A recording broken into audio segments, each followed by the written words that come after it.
Now, it can hardly have escaped you that it's Sherlock Holmes week on BBC Two this week. The BBC's Food and Drink Directorate, therefore, has charged us with investigating the great detective's gastronomic habits. Where could we start? A dinner of the Sherlock Holmes Society, of course. Elementary, my dear Watson.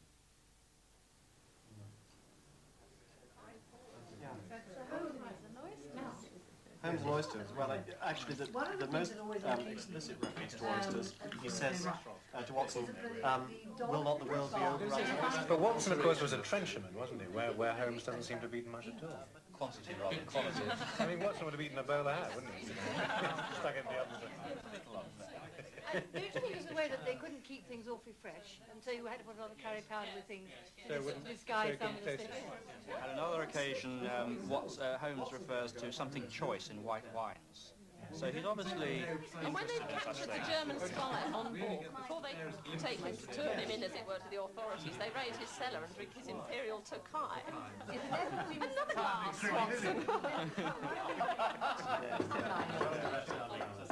Watson. This evening's Sherlock Holmes film, Charles Augustus Milverton. Oh.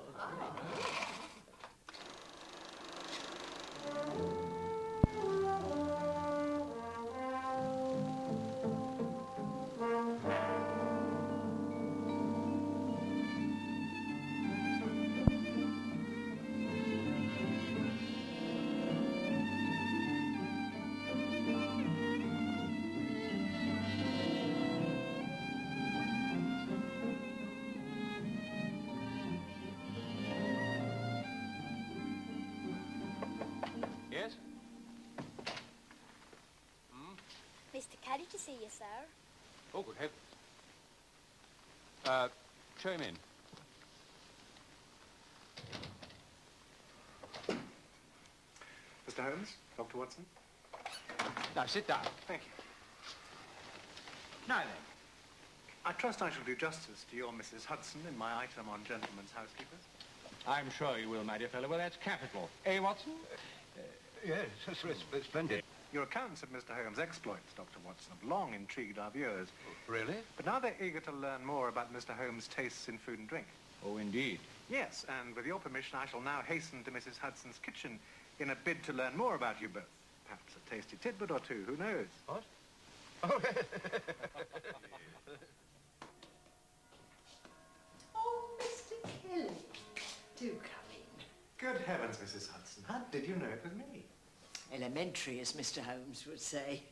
He told me to expect a large gentleman with a crooked nose and a notebook. Do sit down, won't Thank you very much. Tell me, is Mr. Holmes a very demanding lodger? Demanding? Lord, no. But he does have what you might call his quirks. Quirks, Mrs. Hudson.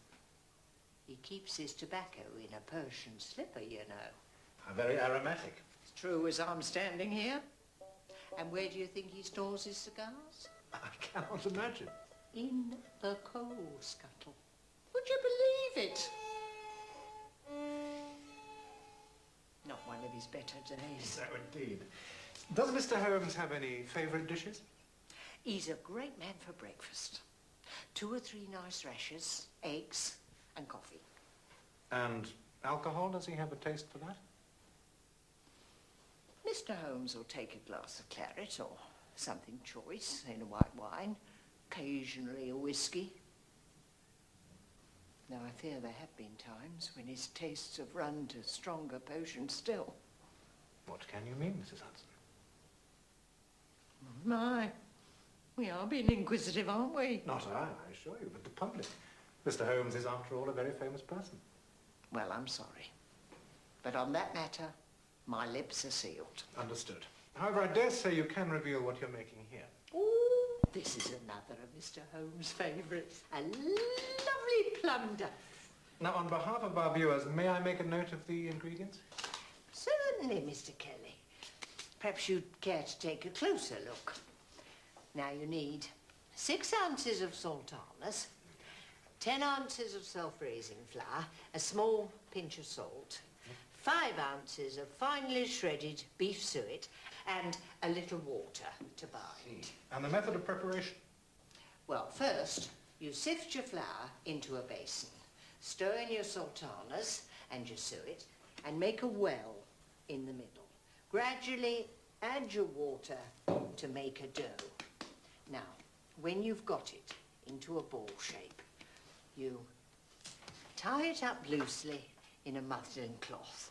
I'd be grateful if you'd assist me at this point, Mr. Kelly. I should count the privilege, Mrs. Hudson. Allow me. There we are. There. After that's done, you let it boil steadily for 2.5 hours.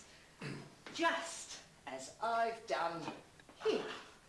After that, all you've got to do is serve it, dusted with Barbados sugar and served with the finest Jersey cream. Watson, we must leave immediately. Oh, absolutely. Oh. And you can be sure that as soon as you've got it to the table, Mr. Holmes and Dr. Watson will hurl themselves into a hansom and dash off on another case. Honestly, I don't know why I bother. I really don't. Well, Mr. Kelly, you look like a gentleman as would relish a nice hot pudding straight from the stove. Why don't you stay and have a bite? That's what I call a dime. Yes, please. Ladies and gentlemen, a toast to Mrs. Hudson. Mrs. Hudson. God, Bless her. she's a saucy one and no mistake. Did you get your plum duff? I had to die, it's delicious, but it could be an Olympic event putting the duff. It's fairly substantial. Quite solid looking.